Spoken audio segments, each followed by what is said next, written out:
La luz del amanecer se filtraba por las rendijas de las tejas cuando Felipe despertó. El frío de la mañana aún mordía su piel, pero dentro de la choza, el calor del fogón ya prometía vida. Se frotó los ojos, bostezó profundamente y percibió ese olor que le hacía saber que estaba en casa.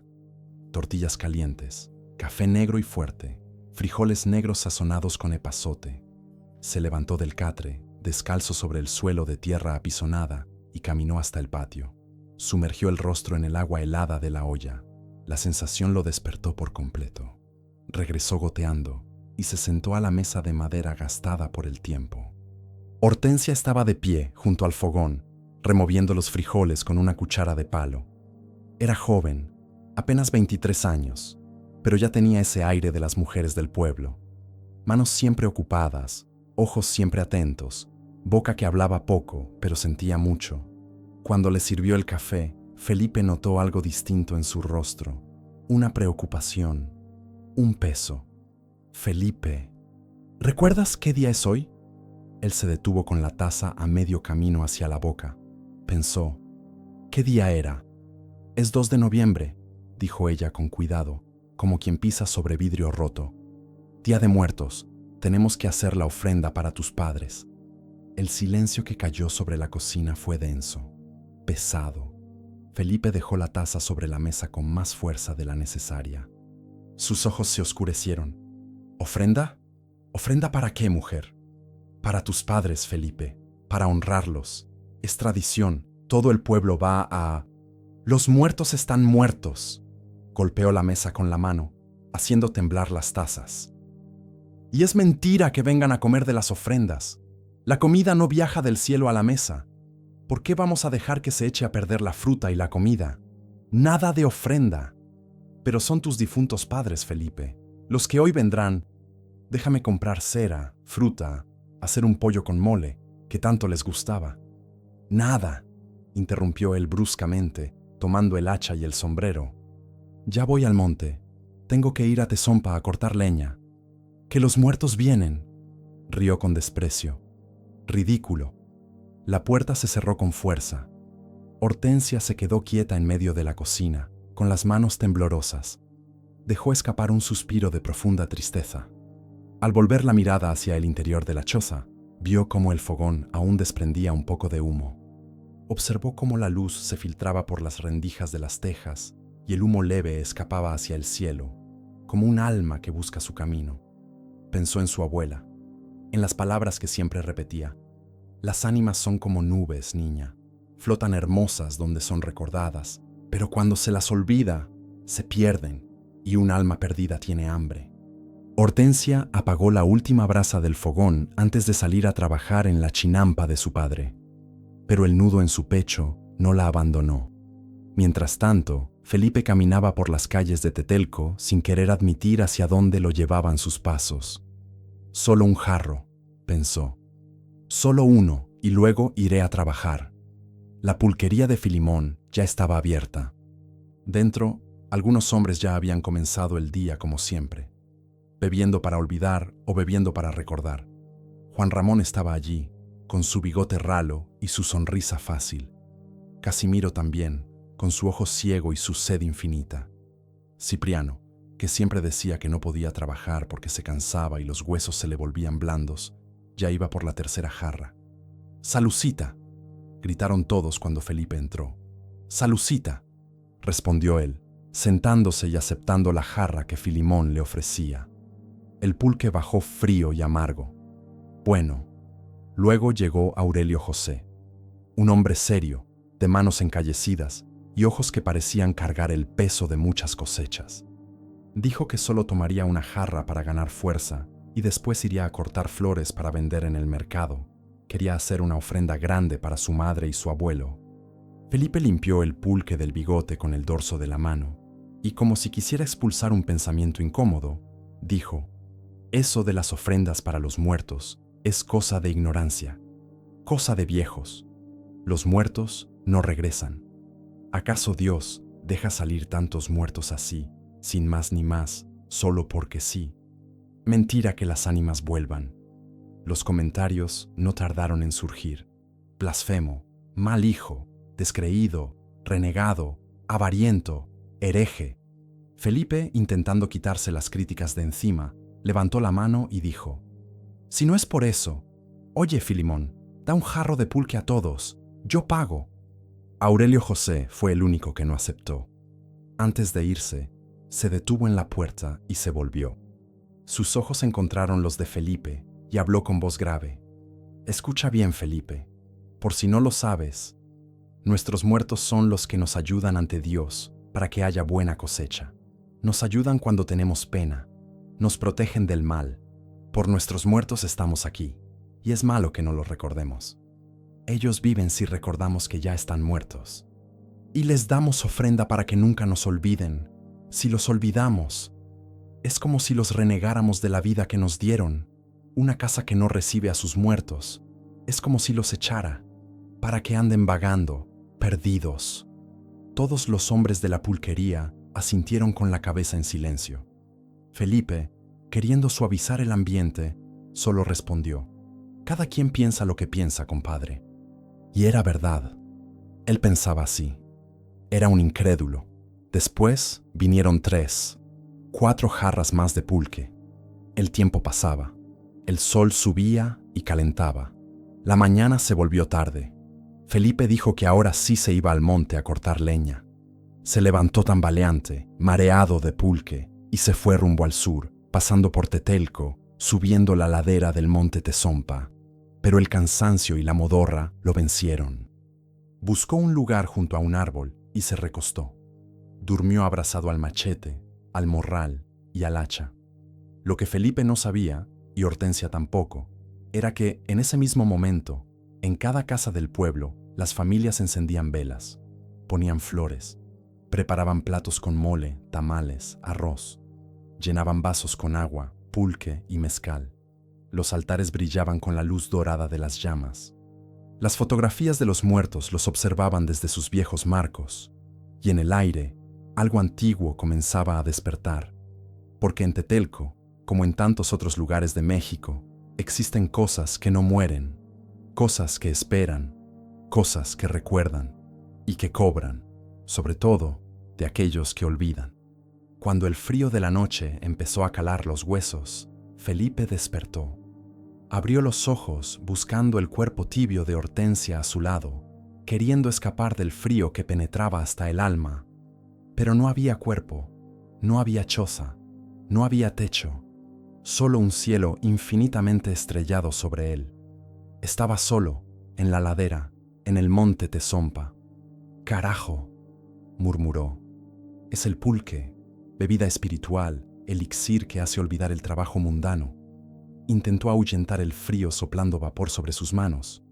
No sirvió. El viento estaba allí, con su manto húmedo, reclamando sus dominios. La noche, el viento, el monte, 3 cosas distintas, un solo lugar. «Ahora sí que se hizo noche», dijo para sí tiritando. «Y nada de leña que llevo a casa». Tomó su morral, su machete y su hacha. Alzó la vista para buscar el camino de regreso. La noche en el monte era un murmullo que el viento traía y que se oía tan cerca que Felipe sintió la piel de la nuca erizarse. Al dejar atrás una gran piedra, vio, y lo que vio hizo que su corazón se detuviera. El murmullo crecía dentro de sus oídos, crecía en su mirada sorprendida. Era una peregrinación, mucha gente, todos con velas en las manos, todos vestidos de un blanco resplandeciente, y venían hacia él. Felipe pensó que era una romería, tal vez alguna procesión tardía subiendo al monte, pero no era mayo, cuando todo el pueblo sube a la sierra de Tezompa para pedir buenas lluvias en la cumbre de Ayaqueme. Y no era tiempo de ninguna fiesta religiosa que él conociera. Aún así, allí estaban, decenas, quizás cientos, todos vestidos de blanco resplandeciente, todos con velas encendidas en las manos, todos caminando en silencio, subiendo la ladera. Felipe se hizo a un lado del camino, escondiéndose detrás de una gran piedra. El miedo, que el pulque había borrado antes, regresó de golpe, frío, espeso, pesando en el pecho.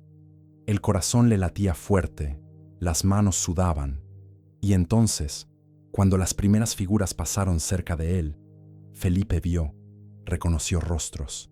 Era doña Josefina, la anciana que había muerto hacía 2 años, de cansancio y vejez. Pero allí estaba, caminando ligera, con una sonrisa serena en el rostro arrugado. Llevaba un plato cubierto con un paño bordado. El olor a mole escapaba por debajo del tejido. A su lado venía don Sebastián, el abuelo de Aurelio José.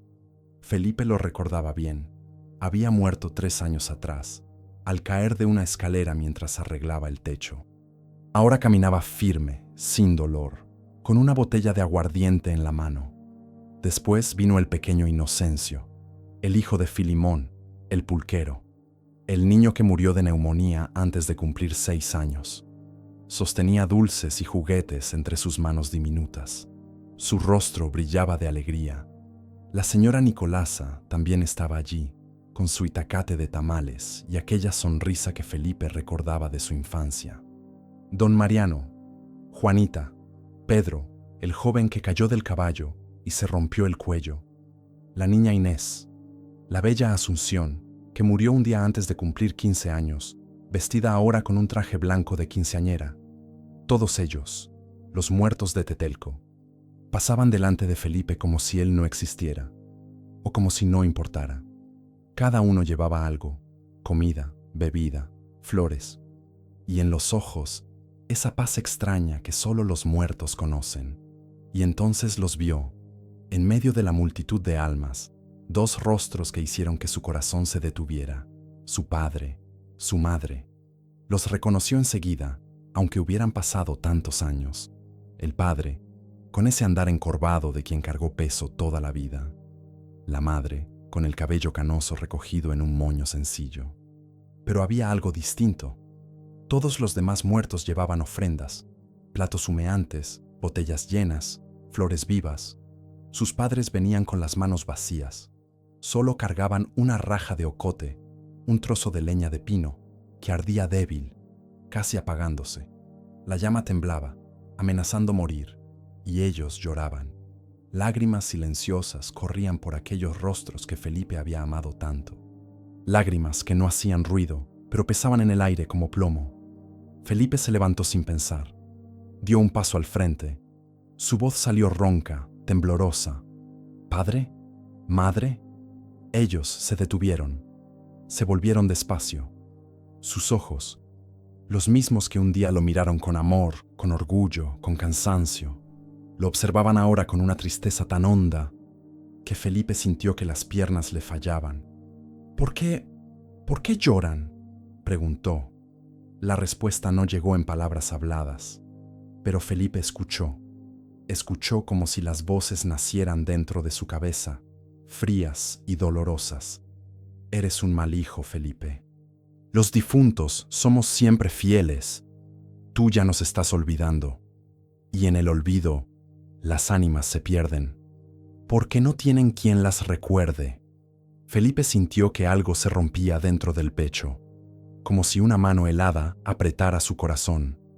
Las palabras de sus padres, muertos pero tan reales, le cortaban el alma. No lloren, papacito. Mamacita, balbuceó. Yo les traeré comida. Pulque, esperen aquí, no se vayan. Dio un paso atrás, luego otro. Sus padres solo lo observaban, con lágrimas que no cesaban. Felipe se volvió y echó a correr. Corrió ladera abajo como nunca en su vida. El hacha quedó atrás. El machete también. Solo llevaba el miedo, la culpa y el desespero. Las piedras rodaban bajo sus pies. Las ramas le arañaban el rostro. El aire le quemaba los pulmones. Pero no se detenía. Tenía que llegar a casa. Tenía que reparar el error antes de que fuera tarde. Cuando llegó a la choza, la puerta se abrió con tanta fuerza que golpeó la pared. ¡Hortensia! ¡Hortensia, despierta! La mujer despertó asustada, el corazón desbocado. Vio a su marido de pie en la puerta, sudando, temblando, con los ojos desorbitados. «Felipe, ¿qué pasa?», preguntó ella, aún medio dormida. «Vi a mis padres», gritó él, buscando algo con desesperación. Vi a mis padres en el monte. Estaban llorando porque no hicimos la ofrenda. Llorando, Hortensia. Necesitamos comida ahora. Hortensia se levantó rápido, confundida y temerosa. Nunca lo había visto así. Felipe era terco, era duro, pero nunca aterrorizado. ¿Qué te pasa? ¿Comida para qué? Para ellos, para mis padres. Están allá en el monte, con los otros muertos, todos regresando a las casas donde los esperan. Pero mis padres no tienen nada, Hortensia. Nada. Solo una vela que se apaga. Ella lo miró, intentando entender. ¿Borracho? No. Sus ojos estaban claros. Estaba asustado de verdad. Felipe, por favor, suplicó. Por favor, ¿qué tenemos para comer? Hortensia fue hasta el rincón de la cocina. Tenía poca cosa. Su madre le había dado unos tamales después del trabajo en la chinampa, un pedazo de queso de cabra y un plato de carne de cerdo con verdolagas que había guardado para el día siguiente. «Tengo esto», dijo. «Mi madre me lo dio hoy. Era para ti, para mañana. Pero ayúdame a hacer un itacate. ¡Rápido!». Con manos temblorosas, Hortensia envolvió todo en un paño limpio. Ató las puntas con cuidado. Felipe tomó el paquete como si fuera un tesoro. «Voy a alcanzarlos. Voy a llevarles esto antes de que la procesión termine». Hortensia le tomó del brazo. «Felipe, espera al amanecer. No vayas al monte ahora. La noche está oscura. Puedes perderte». «No puedo esperar», gritó él. «Se están yendo. Si no los alcanzo ahora, se irán sin nada. Se quedarán perdidos». Y antes de que ella pudiera decir algo más, Felipe salió corriendo hacia la oscuridad. Hortensia se quedó quieta en la puerta, viendo cómo la silueta del marido desaparecía en la noche. La luna estaba escondida detrás de las nubes. El viento soplaba frío, y en el aire ella sintió algo antiguo, algo que esperaba. Felipe corría por la ladera, apretando el itacate contra el pecho. Las piedras del camino parecían moverse bajo sus pies. La oscuridad era total, pero él no se detenía. «¡Padre! ¡Madre! ¡Esperen!». Su voz retumbaba en el monte vacío. «¡Esperen por mí! Traigo comida, traigo lo que necesitan». Pero solo el silencio respondió. La procesión había desaparecido. Las luces de las velas apagadas. No había nadie. Felipe se detuvo en medio del camino, jadeando, mirando a todos lados. ¿Padre? Nada. ¿Madre? Solo el viento. Apretó el itacate contra el pecho y sintió las lágrimas, sus propias lágrimas, correrle por el rostro. Por primera vez en muchos años, Felipe lloró. Lloró por su orgullo. Lloró por haber negado la memoria de quienes le dieron la vida. Y lloró porque entendió, al fin, lo que Aurelio José había dicho. Una casa que no recibe a sus muertos es una casa muerta. Se arrodilló en el suelo de tierra, con el paquete de comida entre las manos, y permaneció allí, esperando que volvieran, esperando que aún hubiera tiempo.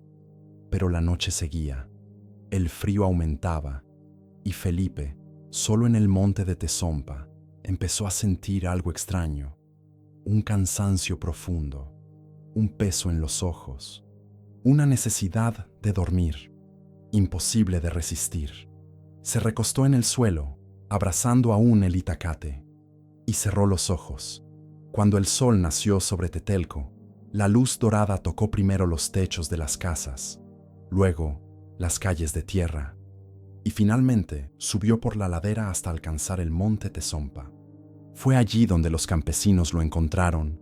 3 hombres que subían temprano para cortar leña vieron la figura acostada en el camino. Pensaron que era un borracho durmiendo la borrachera, pero cuando se acercaron, lo reconocieron. «Es Felipe», dijo uno, en voz baja. Los 3 se miraron. Nadie quiso tocar el cuerpo primero, porque todos sabían que aquel no era un sueño común.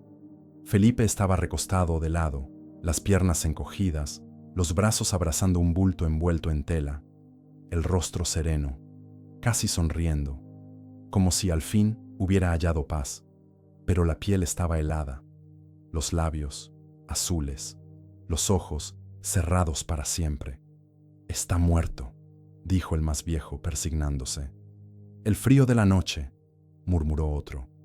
Pero el tercero señaló algo. Junto al cuerpo, intacto, estaba el itacate, aún atado, la comida dentro, todavía fresca, y sobre el pecho de Felipe, posadas con delicadeza, había 2 plumas blancas. Los 3 hombres se miraron. Nadie dijo nada, pero todos comprendieron lo que aquello significaba. Dicen que desde aquel día, en las noches del 2 de noviembre, cuando la neblina desciende sobre el monte de Tezompa y la procesión de los muertos sube la ladera, algunos han visto un hombre caminando solo, con un paquete de tela entre las manos, un itacate. El hombre sube despacio, mirando a todos lados como si buscara a alguien, como si aún esperara encontrar a quienes partieron llorando, a quienes se fueron sin recibir nada. Y cuando alguien pregunta quién es, los más viejos de Tetelco suspiran. Es Felipe, aún busca a sus padres, aún intenta entregar la ofrenda que negó en vida. Algunos dicen que es leyenda, otros que es el viento y la imaginación. Pero en las noches de Día de Muertos, las familias de Tetelco cierran sus puertas, encienden sus velas, preparan sus altares con cuidado, y nadie, absolutamente nadie, sale al monte después del anochecer, porque allá afuera, en la oscuridad, algo aún camina, algo que busca, algo que jamás encontrará lo que perdió. Y el viento, siempre el viento, susurra la misma frase, una y otra vez. Una casa sin ofrenda es una casa sin alma. Esta noche llega a su fin, mis queridos huéspedes. Pero antes de que las sombras nos envuelvan por completo, quiero agradecerles por acompañarme una vez más en este viaje entre lo real y lo oculto. Díganme, ¿qué les pareció el relato de hoy? ¿Aún se atreven a dormir sin poner una ofrenda para sus muertos? Recuerden, una casa sin altar es una casa sin alma. No olviden dejar su comentario y suscribirse. Aquí, en este espacio donde las historias nunca duermen, siempre serán bienvenidos. Que la oscuridad los guíe y que la próxima noche nos encuentre juntos otra vez.